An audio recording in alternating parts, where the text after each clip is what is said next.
Je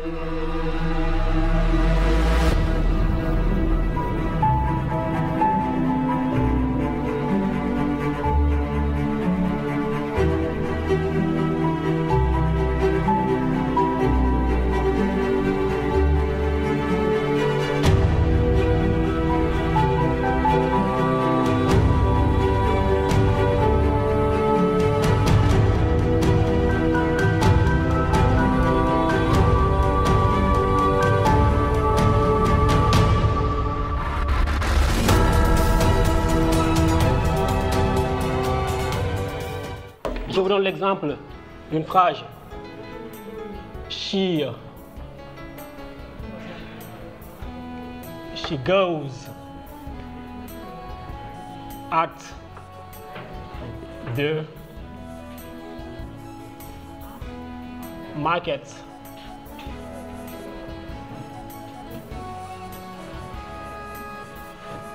every day. N'est-ce pas? Suivant la logique de la phrase. Donc, pour faire une tag question, la première des choses à faire, c'est de regarder la structure de la phrase. Savoir si la phrase est la forme positive ou négative. Parce que la règle nous dit que si la phrase est la forme positive, la tag question sera la forme négative. Et si la phrase est la forme négative, la tag question sera la forme positive. Le taux d'accroissement naturel. Oui. Oui. Oui. Taux de mortalité. Oui. Le TCAM. Le TCAM, oui. Oui. Oui.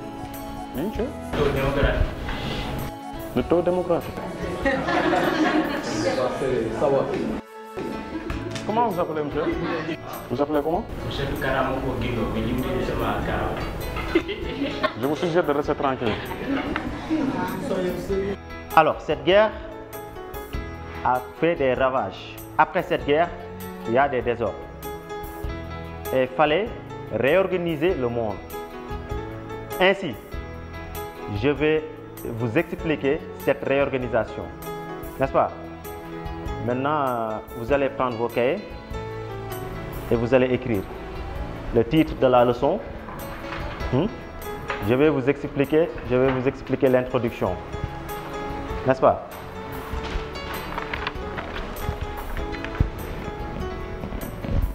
Merci, monsieur l'inspecteur. Merci, monsieur Turpin. Merci. Merci. Merci.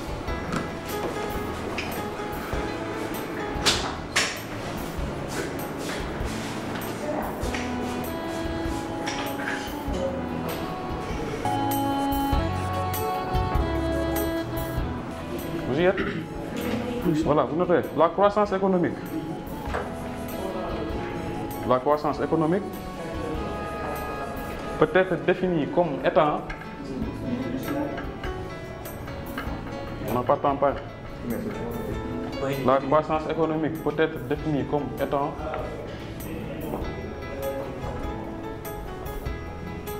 une augmentation durable de la production globale.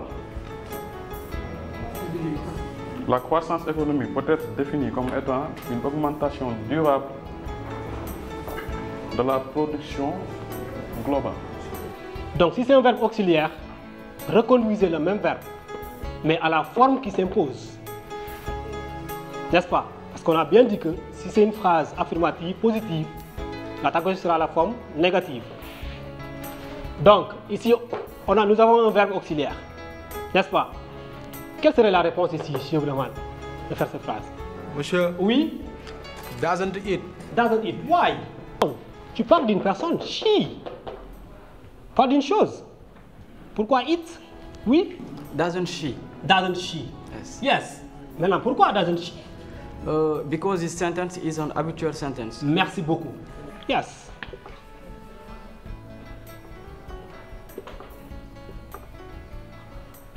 Doesn't she? Parce que le fait d'aller au marché chaque jour, every day. C'est bon. Perturbé par la Seconde Guerre mondiale, perturbé par la Seconde Guerre mondiale, les pays de l'Europe, les États-Unis et ceux de l'Asie, les pays de l'Europe, les États-Unis et ceux de l'Asie sont appelés à aller sur de nouvelles bases organisationnelles. Sont appelés à aller sur de nouvelles bases organisationnelles. Ainsi, les pays de l'Europe, les États-Unis et ceux de l'Asie sont appelés à aller sur de nouvelles bases organisationnelles. Point. Ainsi, les États-Unis capitalistes obligent certains pays à se rallier à leurs idéologies. Ainsi, les États-Unis capitalistes obligent certains pays à se rallier à leurs idéologies par des financements monétaires et matériels.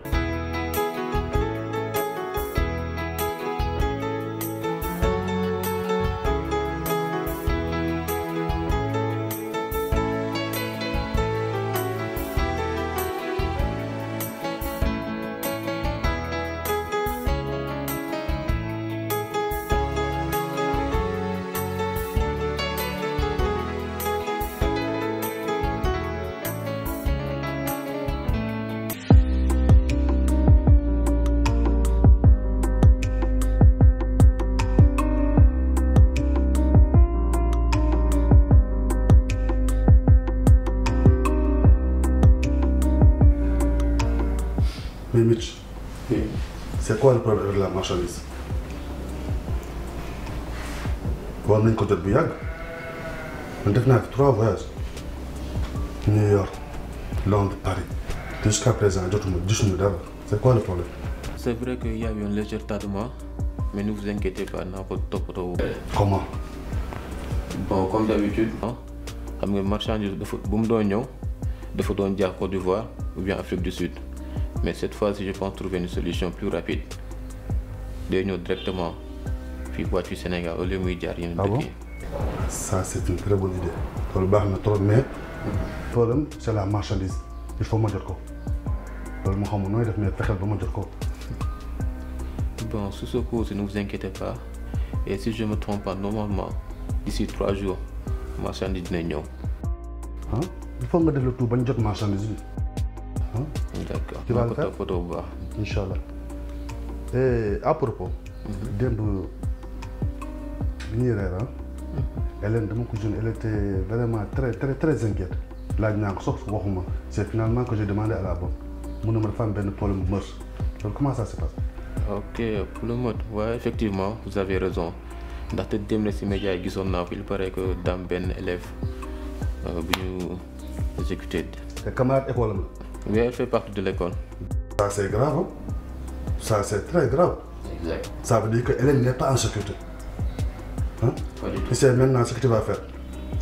Je pense que benn garde corps là moo tax mooy chauffeur. Oui, c'était le chauffeur benn bi. Léegi da nga may yokkal benn wala sax ñeneen ñaar comme ça xoolal xam nga lu ma bëgg. dama bëgg école bi kër gi.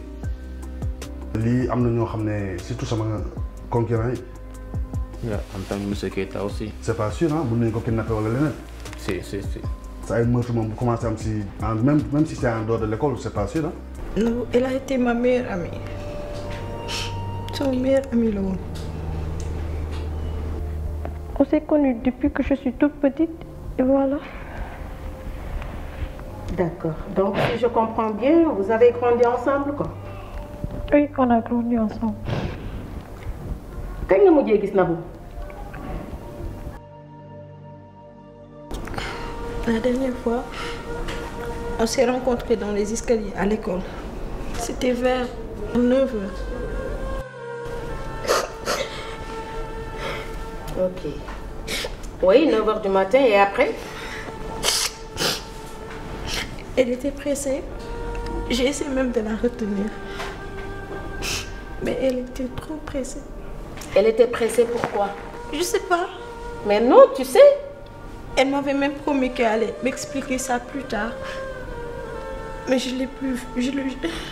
Mais attends, comment se fait-il que mu nekk sa moitié mu yàkkamti di dem te xamuloo fan la war a jëm.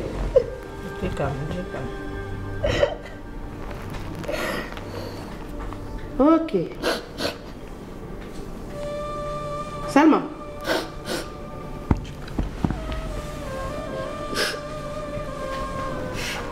Lan moo taxoon Nabou yàkkamti? Pourquoi elle était si pressée? Je sais pas. Mais si, tu dois savoir. C'est ta moitié. Elle était pressée. Tu sais pourquoi elle était pressée? Elle m'avait juste promis. On s'est pas revus. Mais qu'est-ce qu'elle t'avait promis? S'il vous plaît, l'inspectrice, s'il vous plaît. L'inspectrice. Madame. Salma.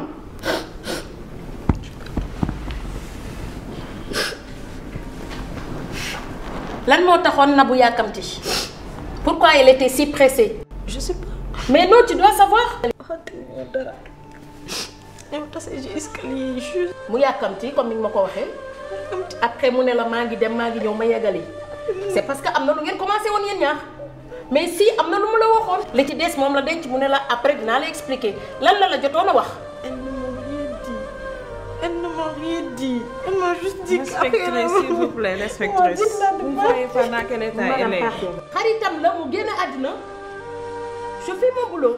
Ces derniers jours, je pense beaucoup à elle. C'est pourquoi j'ai même décidé, j'ai décidé de tout léguer à elle. Ah bon? Oui.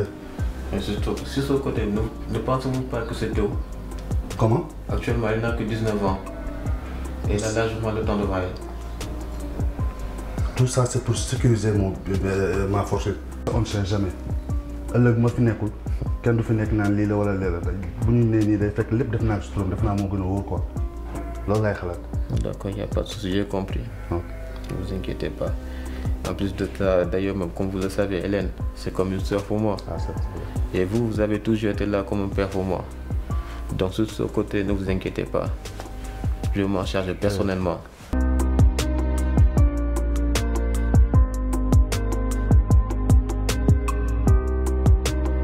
Ok, Salma. C'est dommage que Ben mouchoir rek la am, sinon doon naa la ko jox. Hein? Voilà.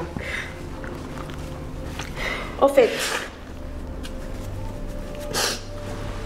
Nabou, sa xarit la, sa genn wàll la, lu fanaan ci moom yendu ci yow, n'est-ce pas? Lan nga jotoon a xam ci Nabou loo xamante ne nii bëggul woon kenn xam ko à part yow. Papa doon am problème ak copain bi. Problème ak copain. Problème entre copain ak copine bi am parfois moom la daan am ak copain bi. Genre. comme nit ñi problème yi am ak seen copine yi. Donc da nga ma bëgg a wax ne copain bi da ka daan dóor da ka daan toroxal da ka daan métital. N'est-ce pas? Dañ daan am problème en tout cas. Dañ daan am problème. Mais il y a une chose. Est-ce que xam nga ne dernier appel Nabou ce numéro là? Exactement. Parce que dañoo dem classe je l'ai pas vu. Gisuma ko mu ñëw def ci cours. Là j'ai essayé de l'appeler pour voir qu'est-ce qui se passe. Là, je te coupe de suite. Tu viens de me dire de suite que vous étiez ensemble à l'école. Non. Yéen ñaari nekkoon école. Après nga jékkiwaat nga ne danga ko woo parce que gisuloo ko. Ban la ci. Au juste. On s'est rencontrés dans les escaliers avant les heures de cours. Ba ñu nekkee classe après je l'ai pas vu. C'est là que j'ai tenté de l'appeler pour voir où est-ce qu'elle est montée. Ok. C'est ta copine, c'est ta moitié. Et puis comme ça mu volatilisé nii comme ça ci say loxo dem ba gisuloo ko ba mu tax nga jël sa téléphone di ko. Elle était pressée, je ne l'ai pas vue, j'ai essayé de l'appeler. Salma, encore une fois, Nabou lan la wax ba tax mu yàkkamti di dem ne la bu ñëwee dina la ko yeggalil. C'est une chose que tu ne peux pas dire. Inspectrice, inspectrice, s'il vous plaît. On peut continuer? Non. Comme tu veux. Comme tu veux, Salma. De toute façon je vais te laisser mon numéro naa la bàyyil sama numéro mais jàppal ne dinaa dellu si waat.